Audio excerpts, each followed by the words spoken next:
सबसे पहले मैं कैप्टन साहब के पास चलूंगा और उसके बाद फदील साहब हमारे सीनियर पॉलिटिकल एनालिस्ट हैं। कल फदील साहब ने पूरा मोर्चा संभाल रखा था और मैंने ये जो पूरा खिताब दिया है, मैंने एक बात कही है कि कभी भी जो खुतबे में बात कही जाती है, जो तकरीर में कही जाती है, जो आवाम में कही जाती है, जरूरी नहीं है कि वही असल बात हो। कई बार सामने कुछ कहा जाता है और पीछे कुछ। मैं आयतुल्लाह पे कोई तनकीद नहीं कर रहा हूं, लेकिन मैं पॉलिसी बता रहा हूं, हिकमत अमली बता रहा हूं, ये कैप्टन साहब बताएंगे। कैप्टन साहब, मैंने पूरा खिताब पढ़ा। अपडेट के साथ साथ मैं चाहूंगा कि पहले ओपनिंग में भी आप इस पूरे खुतबे को बयान करें। जी कैप्टन साहब, और ओपनिंग रिमार्क के साथ।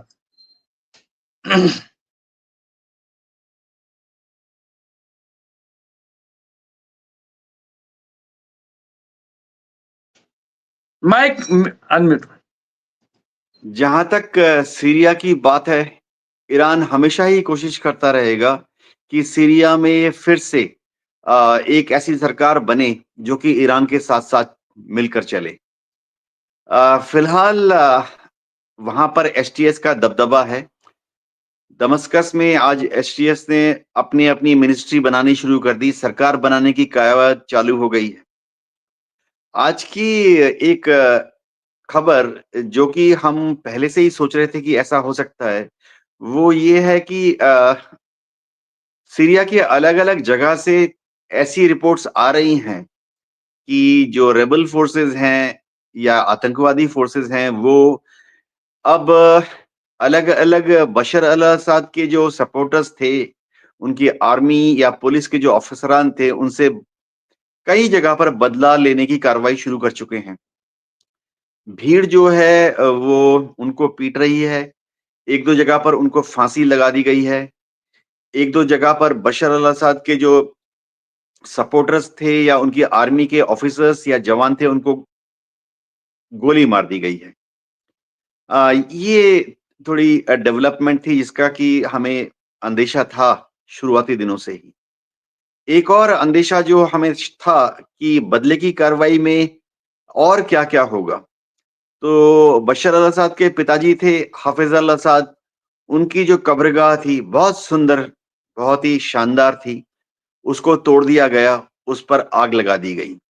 ये दिखाता है कि जो हम सोच रहे थे कि अब रिवेंज की कार्रवाई, बदले की कार्रवाई शुरू हो सकती है, कुछ शुरुआत शुरू हो गई है और एचटीएस की जो लीडरान हैं, कोई भी, अबू मोहम्मद जुलानी या और भी कोई, वो शायद अपने दूर-दराज के क्षेत्रों में जो अपनी काडर है, उस पर कंट्रोल रखने में थोड़ा-सा नाकामयाब दिख रहे हैं। मुझे शुरुआती दिनों से ये अंदाजा था क्योंकि डीएनए तो सेम है जिससे आइसिस था, अल-कायदा था, अल-नुसरा था। यानी लड़ाई का तौर तरीका इनका हमेशा से ऐसे रहा है कि दुश्मन को हराने के बाद उसको मार डालो, ताकि दुश्मन के जो और कोई अगर सपोर्टर्स हैं उनमें खौफ छा जाए और वो मारे खौफ के या तो भाग जाएं या सरेंडर कर दें, घुटने टेक दें। तो ऐसा कुछ शुरू हो चुका है। मैं एक सेंटेंस और बोलूँगा। जैसा कि हम पिछले कुछ दिनों से सोच रहे थे कि इनकी एसटीएस और उसके जो सहयोगी रेबल ग्रुप हैं, उनका अगली कार्रवाई ये होगा कि वो उत्तर-पूरब सीरिया की तरफ कूच करेंगे और वहाँ पर जो कुर्दिस्तान के अलग-अलग गुट हैं, उन पर हमला शुरू कर देंगे ताकि कुर्दिस्तान जो कि टूट की कगार पर है, वो उसको वापस सीरिया में मिलाया जा सके। कुर्दिस्तान में इस वक्त कम से कम 7 या 8 अलग-अलग कुर्द लड़ाके ग्रुप हैं, जो कि अलग-अलग हिस्से से लड़ रहे हैं और वो अलग-अलग तरह की फिलॉसफी है। उनमें से कोई इराक के साथ लड़ रहा है, लेकिन वो ईरान के साथ नहीं लड़ रहे हैं। उनमें से कोई ऐसे हैं जो कि तुर्की के साथ लड़ रहे हैं कुर्दिस्तान बनाने के लिए, लेकिन वो इराक और ईरान से नहीं लड़ रहे हैं। तो आज जिस गुट पर हमला किया गया रेबल्स फोर्सेस के द्वारा, उसमें अमेरिका की एयरफोर्स ने भी उनको मदद की। ये कुर्दों का वो कुर्दिश रेबल ग्रुप, कुर्दिश का वो ग्रुप था जो कि बार-बार हमला कर रहा था इराक के ऊपर। ये समझना पड़ेगा कि इराक में फिलहाल बगदाद में अमेरिका की समर्थित ग्रुप है। तो कुर्दों का ये जो टुकड़ा था, ये बार-बार हमला कर रहा था पिछले सालों से इराक के ऊपर। तो अब आज के हमले में अमेरिका की एयरफोर्स ने उन पर बमबारी की और जमीनी रास्ते से एसटीएस और सहयोगी रेबल्स ने उन पर हमला किया। तो अब हम देखेंगे कि ये लड़ाई, हथियारों वाली जो लड़ाई है, वो अब कुर्दिस्तान की तरफ आस्ते-आस्ते शिफ्ट हो रही है। अगले 1 हफ्ते, 1 महीने, 19 फरवरी तक वहां पर बहुत भयंकर युद्ध होने वाला है। जी, डॉक्टर रिजवी। मैं एक चीज तो कैप्टन साहब पास चलूंगा, और चूंकि बहुत इंपॉर्टेंट है कैप्टन साहब, जिस तरह से इजराइल ने पिछले 4-5 दिन में 450 हमले किए कई, और ये कहा जा रहा है कि तकरीबन जो है, और ये कहा जा रहा है कि बशर अल असद का हथियार, बशर अल असद के एयरपोर्ट, बशर अल असद का नेवी पोर्ट, मतलब ये क्या है? ये बशर अल असद का क्या मतलब होता है? भाई वो सीरिया का है, आप सीरिया को तबाह कर रहे हो और नाम ले रहे हो बशर अल असद का, इसलिए कि रिएक्शन ना हो, लोग ये समझेंगे साहब ये तो बशर अल असद का खत्म। अरे भाई बशर अल असद हुकूमत में थे, तख्ता पलट हो गया, हुकूमत बदल गई, अब जो कुछ है वो इजराइल, वो सीरिया वालों का है, नई हुकूमत का होगा, लेकिन वो बशर अल असद काम खत्म कर रहे हैं। ये मतलब ये क्या है? क्यों, क्या वाकई इन्हें डर है इजराइल को इस बात का कि अगर इन लोगों के हाथ लग गया, कि जिन्हें ये वाकई दहशतगर्द समझते हैं, भले ही सपोर्ट इन्होंने किया और सब कुछ कराया धरा, लेकिन डर भी इनको है क्या इनसे, कैप्टन साहब? देखिए, जो एचटीएस है और उसको जिन्होंने सपोर्ट किया, जिन जिन रेबल ग्रुप्स ने, अब वो दमिश्क में सरकार बना रहे हैं। फिलहाल अच्छे बच्चों की तरह से वो तुर्की का कहना मान रहे हैं, अमेरिका का कहना मान रहे हैं। एचटीएस का जो होल्ड है वो देखना अच्छे पड़ेगा बच्चे कि की तरह, एचटीएस अच्छे बच्चे की तरह, ये अच्छे जुमला बड़ा बच्चे की प्यारा तरह है। से। अच्छे बच्चे की तरह वो कहना मान रहे हैं, ये हाँ, जुमला बड़ा प्यारा है। देखिए बड़ा बड़ी अच्छी बात कही आपने। ओबीडियंट ओबीडियंट हाँ, ओबीडियंट ओबीडिएंट हम लोग ओबीडिएंट। लिखते थे एप्लीकेशन में, तो योर ओबीडिएंट।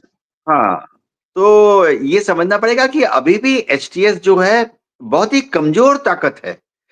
अगर आप सीरिया में देखें तो पूरे सीरिया के मुश्किल से 10% भाग पर एचटीएस या रेबल ग्रुप, इनके जो सपोर्टर्स है, उनका कब्जा है। आप अगर एक सीधी लाइन खींचे सड़क के साथ, वहां अगर हाईवे देखें, जो हाईवे एलेपो से आता है, इदलिब की तरफ आता है, होम्स की तरफ आता है, तो आप दमिश्क तक खींच दीजिए, उस हाईवे के इस तरफ 50 किलोमीटर, इस तरफ 50 किलोमीटर, सिर्फ उतना इलाका है जो कि एचटीएस के कंट्रोल में है। बाकी 90% सीरिया जो है दूसरे लोगों के कंट्रोल में है आज तक। तो इजराइल को, अमेरिका को और तुर्की को एक भय सता रहा है कि ये एचटीएस नाम का शरारती बच्चा जो फिलहाल बातें सुन रहा है दमस्कस में बैठकर, क्या ये बिगड़कर एक दिन आउट ऑफ कंट्रोल हो जाएगा? एक हिंदी में कहावत है, भस्मासुर। एक भगवान ने एक असुर को बनाया कि जाके वहां लड़, लेकिन वो फाइनली, बड़ी इंटरेस्टिंग कहानी है, कभी सुनाऊंगा। तो क्या ये भस्मासुर बन जाएगा कि अमेरिका ने, तुर्की ने और इजराइल ने इनको सपोर्ट दिया जीतने के लिए, और बाद में एक दिन क्या ऐसा और बहुत जल्दी आ सकता है?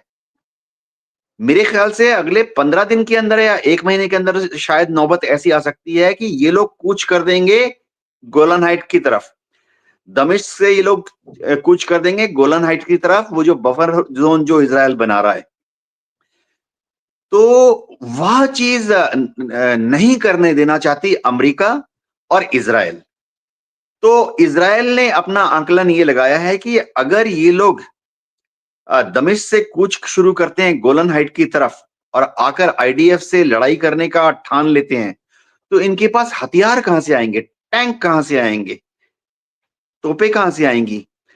हो सकता है कि ये लोग, चलो बशर अल असद की नहीं, सीरियन गवर्नमेंट फोर्सेस में, सीरिया की जो सरकारी आर्मी, नेवी, एयरफोर्स थी, हो सकता है कि सीरियन नेवी के जो छोटे छोटे शिप्स हैं, जो कि वहां लताकिया में हैं या तुर्तस में पार्क्ड हैं, ये उनको रिपेयर करके उसमें डीजल भर के कूच कर दें हाइफा की तरफ। हो सकता है कि सीरियन आर्मी के जो डिपोज हैं, जहां हथियारों का भंडार है दमिश्क के आसपास, उन भंडारों में ये कब्जा कर लें और उन हथियारों की मदद से ये लोग कूच करना शुरू कर दें गोलन हाइट की तरफ। उसको रोकने के लिए अब इन्होंने ये करीबन 250 हमले किए हैं, जहां पर कि सीरिया में जो पहले की सरकार थी, बशर अल अस्साद की सरकार थी, उनकी जो आर्मी, नेवी और एयरफोर्स के जो बेसेस हैं, ये बॉम्बिंग कर रहे हैं। वहां उसके एयरफोर्स के जो बचे-खुचे हेलीकॉप्टर या फाइटर विमान हैं, उनको नष्ट कर रहे हैं। नेवी के जो शिप्स हैं, शिप्स तो खैर क्या, बड़ी-बड़ी नावें हैं, टग बोट टाइप, उनको नष्ट कर रहे हैं। और दमिश्क के आउटस्कर्ट्स में जो वहां उनका गोला बारूद रखने का एक जखीरा होता है, हम फौजी भाषा में बोलते हैं ऑर्डिनेंस डिपो। उस ऑर्डिनेंस डिपो पे हमला किया कि इसके पहले कि एसटीएस के लड़ाके उन ऑर्डिनेंस डिपो पर कब्जा कर लें। हाँ, बहाना ये मार रहे हैं कि जी हो सकता है वहां केमिकल वेपन्स हो। कोई केमिकल वेपन्स नहीं है, कोई केमिकल वेपन्स नहीं है। लेकिन बहाना है, ये पश्चिमी देशों का क्या है, एक नैरेटिव बनाते हैं जी, केमिकल वेपन अगर मिल जाता है तो फिर हमें वो मिल गया, लाइसेंस मिल गया हमला करने का। अब बात ये हो रही है कि क्या एसटीएस अमेरिका और इजराइल और तुर्की के काबू में रहेगा? तुर्की तो बहुत क्लियर है कि उसको जो चाहिए था मिल गया। तुर्की के बॉर्डर के बीच में और सीरिया के बॉर्डर के बीच में उन्होंने एक बफर जोन बनाना था। ईस्ट वेस्ट 150 किलोमीटर गहराई में करीबन 35 किलोमीटर उन्होंने बना लिया। तो तुर्की तो सफल हो गया। अब तुर्की को थोड़ी सी परेशानी है, वो ये है कि जो कुर्दिस्तान के जो लड़ाके हैं, 7 कुर्द ग्रुप हैं जो कि आपस में कभी नहीं मिलते, आपस में लड़ते रहते हैं। ये कुर्दिस्तान के लड़ाके ग्रुप आपस में लड़ते रहते हैं, क्योंकि इनके स्पॉन्सर भी अलग अलग देश हैं और इनका उद्देश्य भी अलग अलग है।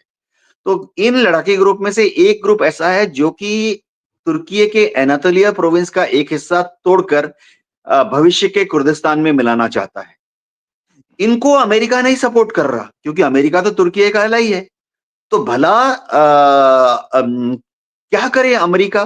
तो अमेरिका इजराइल की मदद से और अब एसटीएस की मदद से तुर्की के खिलाफ जो लड़ाकी ग्रुप कुर्दिस्तान के लड़ रहे हैं, उन पर हमला कर रहा है। इसी तरह से एक एक कुर्दों का एक लड़ाका ग्रुप है जो कि ईरान के विरुद्ध लड़ता है। ये बड़ी खास बात है। वो सिर्फ ईरान के विरुद्ध लड़ते हैं। उनका एक ही मकसद है कि ईरान के उत्तर में, ईरान के उत्तर पश्चिम में एक हिस्सा तोड़कर भविष्य के कुर्दिस्तान में मिला लिया जाए। अब मजे की बात है कि जब तक सद्दाम हुसैन थे, वो इस कुर्द ग्रुप को मदद करते थे।